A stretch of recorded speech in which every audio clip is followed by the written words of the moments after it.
На днях прошел снегопад, и мы хотели сходить на Большое Алматинское озеро. Но по пути изменили маршрут и идем на Мраморный ручей. Так как посмотрели, снегу не так уж много, можно идти. Надели фонарики и идем на Мраморный ручей. Если пойдете на Мраморный ручей, сразу после того, как юркнете под трубой перед мостом через речку, здесь сразу не поднимайтесь. Здесь сплошные осыпи. Немножко пройдите, здесь, по-моему, метров 300 вдоль склона. И там очень удобный подъем по травянистому склону. Мы идем к нему. Идем по целине. Снег совсем не глубокий. Это очень хорошо. Свернули направо. Такой крутейший подъем в начале и неудобно. Ориентир для поворота, вот видна беседка. Но мы не от нее поворачивали, мы шли здесь по низу, вот так. По низу, и здесь свернули. Здесь перешли этот ручей бурный. Это, можно сказать, истоки озерной речки Большой Алматинки. И здесь перешли через него и по крутому очень подъему сейчас поднимаемся вверх. Очень круто здесь, но скоро будет более пологий склон открытый. Полянка скалистый. Дорога на Бау. Видны туристы, поднимающиеся туда. Само Бау не видно. После подъема вертикально прямо вверх, через некоторое время надо свернуть направо и выйти на поляну. Здесь уже поляна Мраморного ручья не так далеко. Да, в заснеженное время потруднее здесь подниматься. Шел в кошках, но на поляне там такой мокрый снег. По килограмму налипает, снял. Скользко. Но лучше без них все равно. Уже подходим. Ира отдыхает. Тяжело, да. Тяжело дается подъем. Подходим к поляне Мраморного ручья. На дальнем плане Большой Алматинский пик. Почти нашли. Вышли.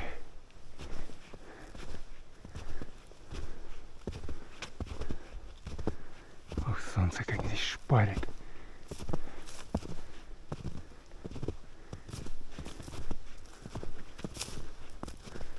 Теплынь.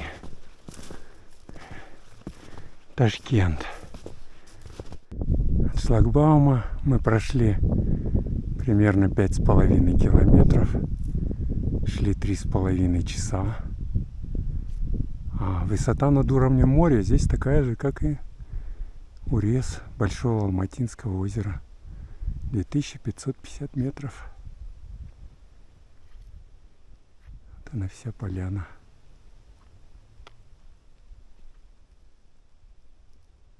Сейчас мы ее пересечем, перекусим. А это сама поляна. Очень красивое место. Очень плоское такое. Хорошо здесь. Красотень. На гору Мраморного ручья, как мы ее между собой прозвали, не пойдем. А начнем переход сейчас в верхнюю камеру Мраморного ручья, как тоже мы ее прозвали между собой. С Мраморного ручья красивый вид. Справа налево треугольник, Советов, скалистый, Молодежка, Титова. Сейчас начнем переход в верхнюю часть Мраморного ручья. Вот здесь слева от этих осыпей, на мой взгляд, здесь самый удобный проход. Там не очень удобный. Там арчевники. Идем по перемычке между верхней частью и нижней частью Мраморного ручья. Здесь уже снег поглубже. Ну, тоже не глубокий. Тропы не видно, но кое-где угадывается.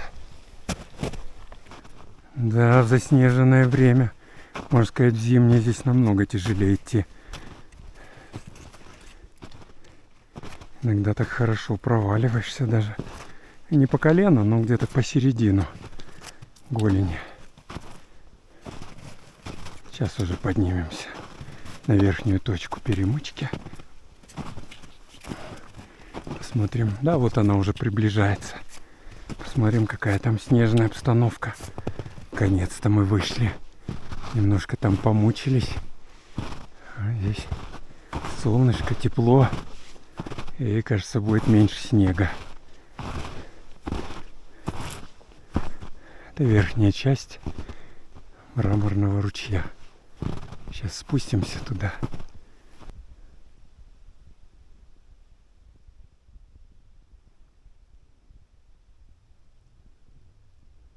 А этот склон весь заросший арчевником. Мы здесь как-то пытались пройти, но нам что-то тяжело. Совсем не прошли, но очень тяжело здесь.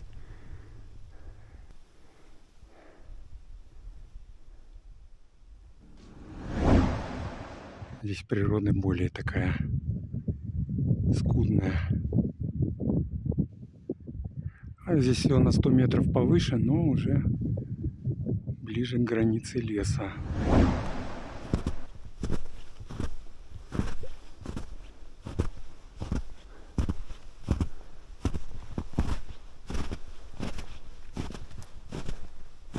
Здесь было красиво.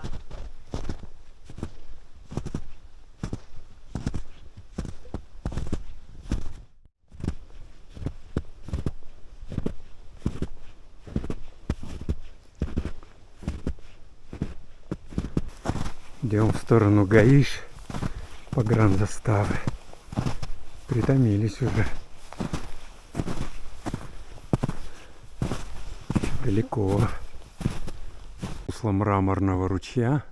Летом воды не видели. И осенью, и сейчас тем более. А весной, или когда обильные осадки, летом, наверное, здесь хорошо течет. А так весь сток идет под землей. И выходит наружу, где ущелье примыкает к Большому Алматинскому по дороге на озеро вдоль трубы. Уже почти прошли верхнюю часть Мраморного ручья. Сейчас эти горы скроются из вида.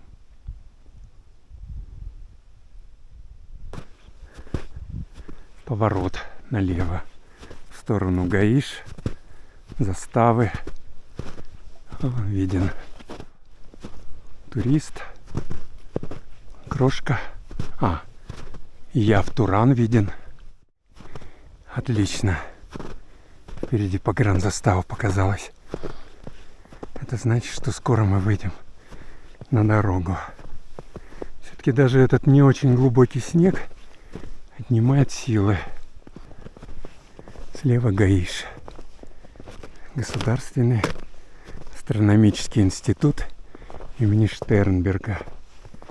Высота здесь около 2700 метров над уровнем моря. То есть мы где-то километр сегодня набрали по вертикали. До свидания, Мраморный ручей. Уходим из него. Вот тут спортгородок. Полоса препятствий.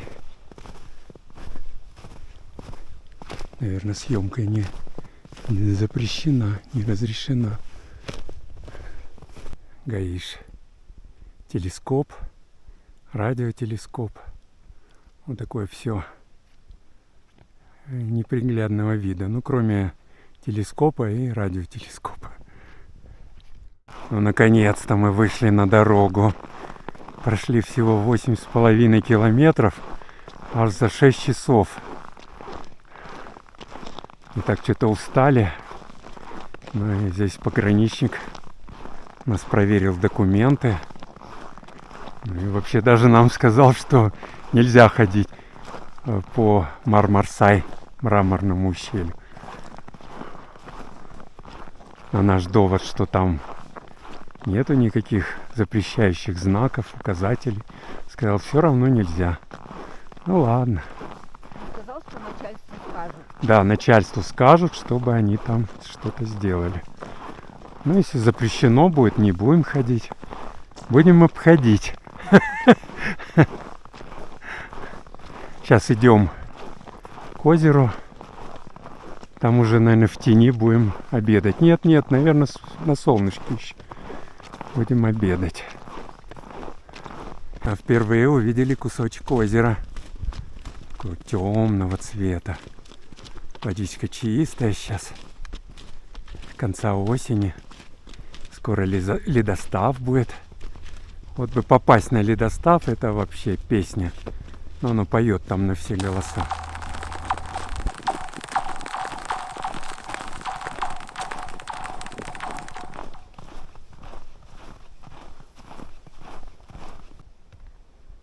Уже закатное озеро.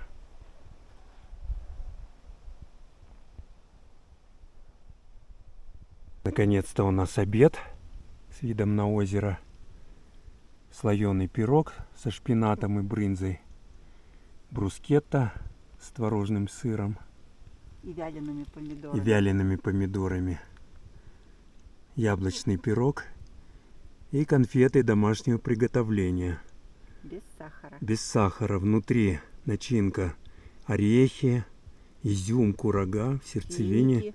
Финики еще. И сердцевина. Фундук. Лесной орех, да. И сверху все это покрыто шоколадом. И чай. И чай. Вот они, вяленые помидоры. Всем приятного аппетита, кто сейчас ест. Озеро еще поменяло свою окраску. С каждым градусом заката солнца картина меняется.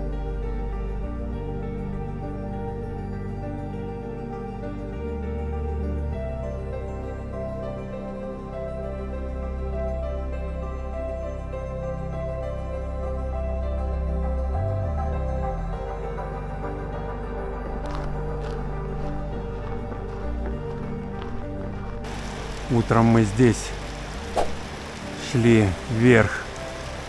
По-моему, это единственное место с этой стороны чистое от камней. По травке, через лес.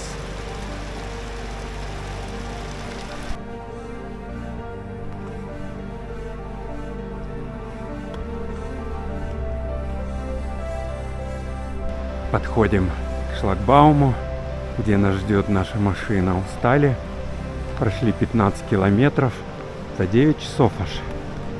На Мраморный ручей, потом на Бао. Вот так изначально запланирована банальная прогулка на Большое Алматинское озеро плавно превратилась в поход на Мраморный ручей. Интересно зимой там ходить, конечно. Гораздо труднее. Благо, что снег еще пока не глубокий. Скоро уже, наверное, будет совсем тяжело. Ну, пока идешь, снегоступы точно не нужны еще. Возвращаемся уже в сумерках, хотя еще 5 часов нету. Спасибо партии родной за это. Кстати, вот один из отрицательных аспектов нового времени. Туристы многие будут застревать в темное время суток, наступающее раньше положенного.